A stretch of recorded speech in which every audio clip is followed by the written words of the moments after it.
बिहार में बांकीपुर उपचुनाव अब काफी ज्यादा नजदीक आ चुकी है और इस बीच बिहार के नेता प्रतिपक्ष तेजस्वी यादव के लिए यह चुनाव अग्नि परीक्षा बनती जा रही है। बता दें आपको कि अब तेजस्वी यादव को अपना सपना कहीं ना कहीं बचाना होगा। हालांकि आपको बता दें कि बांकीपुर चुनाव से सत्ता नहीं जीती जा सकती, लेकिन कुछ ऐसा बदलाव अगर आरजेडी जीतती है तो जरूर होगा। लेकिन आपको बता दें कि अब आरजेडी को एमवाई समीकरण यानी कि मुस्लिम यादव समीकरण को भी बचाकर यह परीक्षा पार करनी है, क्योंकि इस अब समीकरण में सेंधमारी प्रशांत किशोर करने की कोशिश कर रहे हैं। क्योंकि मेन मुकाबला आपको बता दें कि ये सभी जानते हैं कि एनडीए के प्रत्याशी बीजेपी के प्रत्याशी नीरज सिन्हा और आरजेडी की प्रत्याशी रेखा गुप्ता के बीच में है, लेकिन त्रिकोणीय मुकाबला प्रशांत किशोर जरूर देंगे और यही प्रशांत किशोर करने की कोशिश कर रहे हैं। तो अब बिहार के नेता प्रतिपक्ष तेजस्वी यादव कैसे बचाएंगे अपने यादव मुस्लिम समीकरण को, जो उनका आधार वोट बैंक है, क्योंकि उसी में सेंधमारी प्रशांत किशोर करने की कोशिश कर रहे हैं। और अगर आपको बता दें कि लोगों के बीच में भी धारणा यह है, खासकर मुस्लिम समाज में और यादव समाज में, कि जो बीजेपी को हराएगा हम उसी को वोट देंगे, जो बीजेपी को हराने की कोशिश करेगा हम उसी को वोट देंगे। तो ऐसे में तेजस्वी यादव अब किस तरीके से इन अपने सपनों को बचाएंगे और क्या प्लान तेजस्वी यादव ने बनाया है, चलिए सब कुछ हम आपको विस्तार से बताते हैं। नमस्कार, मैं कोमल और आप देख रहे हैं दर्श न्यूज। बता दें आपको कि बिहार में अब बांकीपुर उपचुनाव काफी ज्यादा नजदीक आ चुका है और इस बीच बिहार के नेता प्रतिपक्ष तेजस्वी यादव के लिए यह चुनाव अग्नि परीक्षा से कम नहीं है, क्योंकि अब तेजस्वी यादव को अपने सपने के साथ साथ अपने आधार वोट बैंक एमवाई समीकरण को भी बचाना है, क्योंकि वही तेजस्वी यादव की पार्टी आरजेडी का आधार वोट बैंक है। और अगर वो भी छिटक जाता है तो फिर तेजस्वी यादव का सिर्फ सपना नहीं टूटेगा, उनका सत्ता का सपना भी कहीं ना कहीं टूट जाएगा। हालांकि बांकीपुर अगर चुनाव आरजेडी जीत भी जाती है तो वो सत्ता में नहीं आने वाली है, लेकिन फिर भी बड़ा बदलाव जरूर होगा।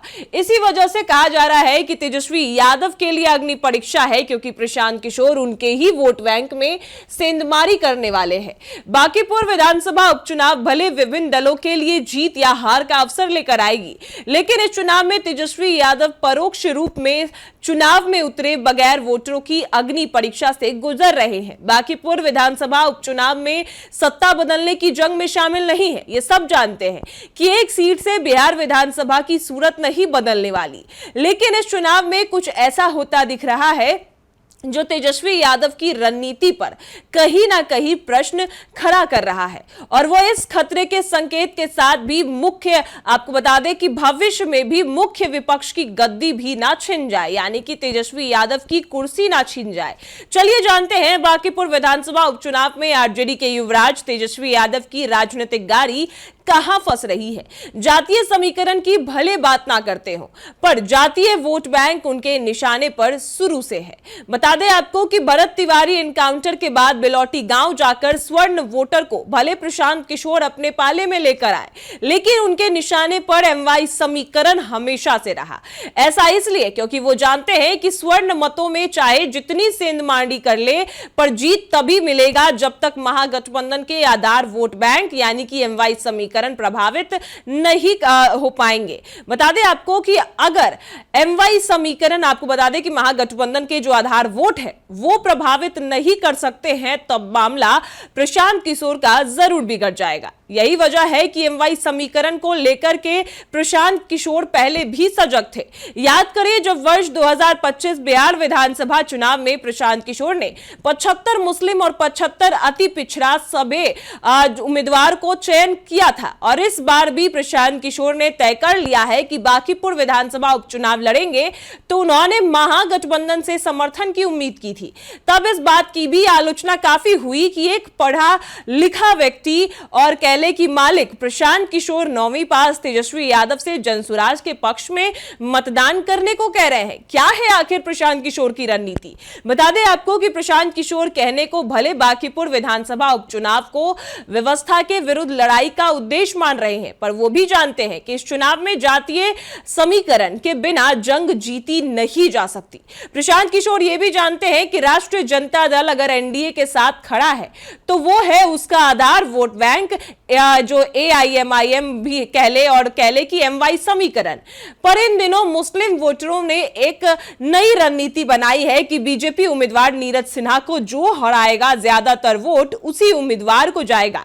सीमांचल में मुस्लिम मतदाताओं ने आरजेडी के बदले में आपको बता दें कि AIMIM को चुनाव जितवाया था 2025 के विधानसभा चुनाव में। प्रशांत किशोर इसी तरह के विकल्प के रूप में MY को अपने पक्ष में करना चाह रहे हैं। वे इसके लिए मुस्लिम मतदाताओं के पास जा रहे हैं, उन्हें रिझा रहे हैं और खुद को बीजेपी उम्मीदवार नीरज कुमार सिन्हा को हराने वाले उम्मीदवार के रूप में प्रोजेक्ट कर रहे हैं ताकि MY समीकरण उनको वोट दे।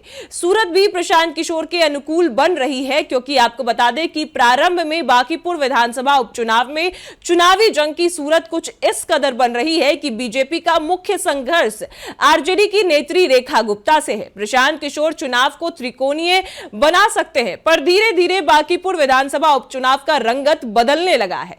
प्रशांत किशोर की जनसभाओं में भीड़ जुटने लगी तो दूसरी ओर आरजेडी में उम्मीदवार रेखा गुप्ता के समर्थन में आरजेडी के बड़े नेता दिलचस्पी भी नहीं दिखा रहे। खुद आरजेडी के युवराज तेजस्वी यादव चुनाव के इस मौके पर विदेश यात्रा पे है। इसका सीधा फायदा कहीं ना कहीं प्रशांत किशोर को जा सकता है। MY का आधार वोट अगर प्रशांत किशोर की तरफ जाता है तो बीजेपी उम्मीदवार के लिए जीत की राह आसान नहीं हो पाएगी। सवाल यह उठता है कि MY अगर बांकीपुर विधानसभा उपचुनाव में अलग रास्ता अख्तियार कर लेती है तो यह तेजस्वी यादव के सपने को भी बिखेर देगा। हालांकि आपको यह बता दें कि आरजेडी के नेताओं का कहना है कि बांकीपुर विधानसभा उपचुनाव के अंतिम 4 दिन में तेजस्वी यादव के व्यापक दौरे से भी टूटा फूटा MY समीकरण है दिख रहा है, वो सब हवाई रह जाएगा, यानी कि वो सब फिर से जुट जाएगा। तेजस्वी यादव सबको आरजेडी के प्लेटफॉर्म से जोड़कर भविष्य की उम्मीद को जीवित रखेंगे। आरजेडी अभी मुख्य विपक्ष की भूमिका में है और बीजेपी को जवाब देने की क्षमता भी रखती है। अभी कई दिन शेष हैं, तो जिसमें MY समीकरण के बिखरने की बात की जा रही है वो वोट के दिन निराधार दिखेंगे, मतलब कि एक साथ दिखेंगे और तेजस्वी यादव के साथ ही दिखेंगे।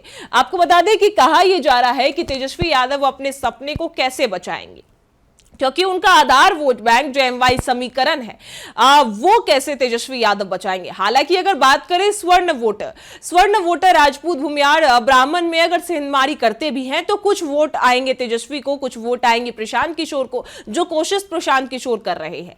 लेकिन मेन मुद्दा यादव और मुस्लिम समीकरण का है और प्रशांत किशोर ये जानते हैं कि यादव मुस्लिम को जब तक अपने साथ नहीं लाएंगे वो ये चुनाव नहीं जीत सकते, वो नीरज सिन्हा को टक्कर नहीं दे सकते, क्योंकि स्वर्ण समाज पहले से ही बीजेपी के साथ है और बीजेपी को भी यादव मुस्लिम का ही ज्यादा वोट चाहिए।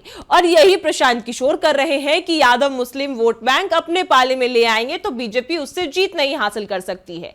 हालांकि अब तेजस्वी यादव के लिए यह अग्नि परीक्षा इसी वजह से होगी क्योंकि वह उनका ही आधार वोट बैंक है यादव मुस्लिम, और अगर उसी में बिखराव होता है तो तेजस्वी यादव के लिए सिर्फ अभी नहीं बाद में भी जो उनका सपना है मुख्यमंत्री बनने का, जो उनका सपना है सत्ता पाने का, वो भी अधूरा रह जाएगा, वो भी बिखर जाएगा। हालांकि तेजस्वी यादव का यह प्लान है कि चुनाव से 4 दिन पहले वो जनता के बीच जाएंगे और जो भी बिखराव थोड़े मोड़े हुए हैं, जो भी टूट फूट हुई है MY समीकरण में, तो उसको भी जोड़ेंगे और स्वर्ण समाज को भी अपने तरफ करेंगे। हालांकि अब जब तेजस्वी आएंगे और ये करेंगे तब की बात है, लेकिन फिलहाल तेजस्वी यादव का जो सपना है मुख्यमंत्री बनने का, सत्ता पाने का, वो कहीं ना कहीं बिखर सकता है अगर समय रहते तेजस्वी यादव MY समीकरण यानी मुस्लिम यादव समीकरण को नहीं बचाते हैं।